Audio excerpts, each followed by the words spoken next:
हाय everyone, parallelogram law की analytical method हम यहाँ देखने वाले हैं। पैरेललोग्राम लॉ ग्राफिकल मेथड में ऑलरेडी हम देख चुके हैं कि इफ टू वेक्टर्स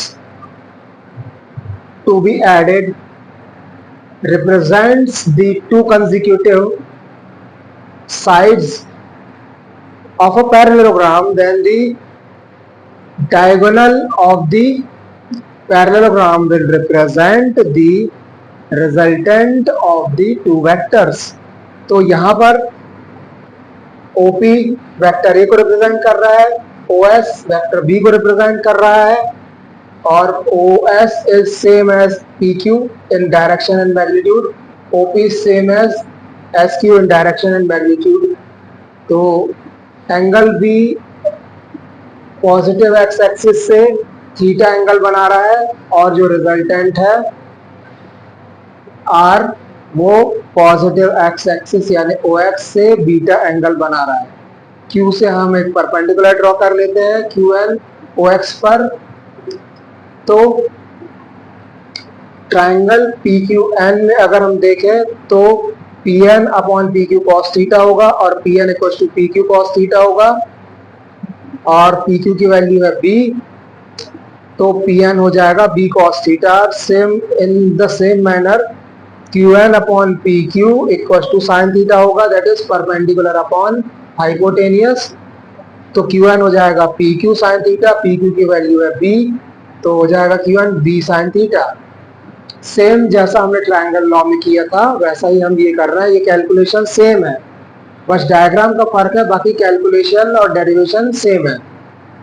फिर से हम यहाँ पर पाइथागोरस थ्योरम लगाते हैं इस बड़े वाले ट्रायंगल में, तो हमें मिलता है OQ square equal to ON square plus QN square. ON को हम OP प्लस PN लिख सकते हैं, तो ON स्क्वायर हो जाएगा OP प्लस PN का स्क्वायर। QN की वैल्यू हमें यहाँ से मिल जाएगी B sine theta, that is B square sine square theta. OP की वैल्यू A, PN की वैल्यू B cos थीटा। पुट करेंगे, होल स्क्वायर ओपन करेंगे तो हमें ये मिल जाएगा A square plus B square cos square theta plus 2AB cos theta plus B square sine square theta. इन दोनों से B स्क्वायर को कॉमन लेंगे तो अंदर ब्रैकेट में बचेगा cos square theta plus sign square theta. और आइडेंटिटी से हम जानते हैं, ट्रिग्नोमेट्रिक आइडेंटिटी से, कि cos square theta plus sign square theta 1 होता है, तो A square plus B square plus 2AB cos theta बच जाता है हमारे पास। अब दोनों साइड स्क्वायर रूट ले लेते हैं तो R की वैल्यू हो जाती है A square plus B square plus 2AB cos theta का स्क्वायर रूट, और R equal to root over A square plus B square plus 2AB cos theta. और ये रिप्रेजेंट करेगा R के मैग्नीट्यूड को, यानी रिजल्टेंट वेक्टर के मैग्नीट्यूड को। अब हमें जरूरत पड़ेगी डायरेक्शन की, कि जो हमारा रिजल्टेंट है उसका डायरेक्शन क्या होगा। तो उसके लिए हम tan बीटा निकालेंगे, जैसे कि मैं पहले भी बता चुका हूं कि किसी भी वेक्टर का x एक्सिस से इंक्लाइनेशन का टेंजेंट उसकी डायरेक्शन को रिप्रेजेंट करता है, तो यहाँ पर tan बीटा हो जाएगा QN upon ON, that is B sine theta. इन सब की वैल्यू यहाँ से उठाकर हमने यहाँ रख दी है, तो हमें tan बीटा मिल जाएगा B sine theta upon A plus B cos theta. तो अब हम देखेंगे इसके कुछ स्पेशल केस। तो पहला स्पेशल केस है कि अगर वेक्टर A और वेक्टर B के बीच का एंगल 0 हो जाता है तब क्या होगा।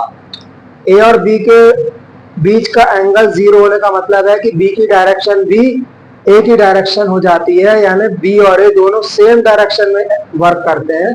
तो अगर B और A दोनों सेम डायरेक्शन में वर्क करेंगे तो इनके बीच का एंगल थीटा 0 हो जाएगा, और उस केस में cos theta equals to cos 0 हो जाएगा, और cos 0 की वैल्यू होती है 1।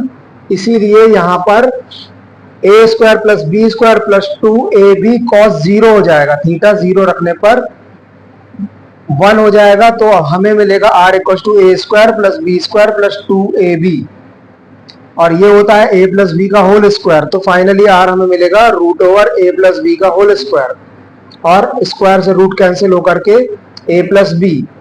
तो ये जो r मिलेगा इस कंडीशन में ये मैक्सिमम होगा, यानी मैक्सिमम रिजल्टेंट कब मिलेगा हमें, जब दोनों वेक्टर एक ही डायरेक्शन में एक्ट करें।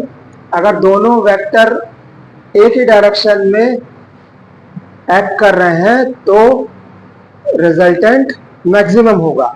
डायरेक्शन भी देख लेते हैं। तो डायरेक्शन के लिए इस फॉर्मूले को अगर हम कंसीडर करें तो साइन थीटा, यहाँ थीटा की वैल्यू 0 रख देते हैं तो साइन 0 हो जाएगा ये, और बी इंटू साइन 0 यानी ये पूरा 0 हो जाएगा, इसलिए tan बीटा 0 हो जाएगा।